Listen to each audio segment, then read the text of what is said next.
యోహాను నమ్ముతున్నారు, తోవరు సలాం చేయడానికి వచ్చాడని యోహాన్ అయితే నమ్ముతున్నారు, యోహాను వాక్యాన్ని అయితే నమ్ముతున్నారు. యోహాను బాప్తిసం ఇచ్చి యోహాను అని పిలిచారు. అందరూ తండోపుతండాలుగా వెళ్ళి యోహాను దగ్గర బాప్తిసం తీసుకున్నారు, నీటి బాప్తిసం. ఆత్మ సంబంధమైన బాప్తిసం ఇచ్చే నిజదేవుణ్ణి మాత్రం వాళ్ళు ఎవరు చేస్తున్నారంటే తృణీకరించి రాళ్ళు తీస్తారంట. మనం అలాగే చేస్తూ ఉంటాం, తృణీకరిస్తాం. మన కార్యాలు జరగకపోతే వెంటనే తృణీకరిస్తాం. మన కార్యాలు జరగకపోతే వెంటనే దేవుణ్ణి మనం ఏం చేస్తామంటే తృణీకరిస్తాం. అబ్బాయి ఈ పాస్టర్ గారు వల్ల అవుతుంది, ఇంకో పాస్టర్ గారి దగ్గరికి వెళ్ళిపోతాం, ఇంకో సంఘానికి వెళ్ళిపోతాం, ఇంకో చోటకి వెళ్ళిపోతాం అనుకుంటాం.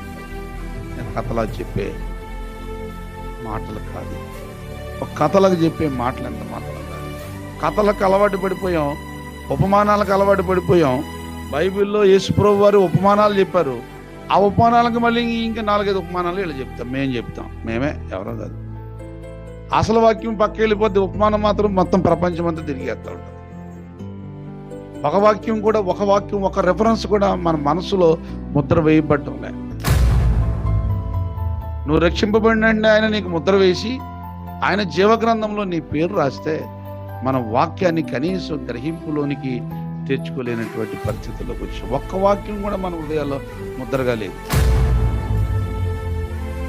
అంతా కూడా మనం ఈ వాక్యమైన తర్వాత మనం ఏం చేయాలంటే మనం సిద్ధపాటు కలిగి దేవుని మాటలు గ్రహించడానికి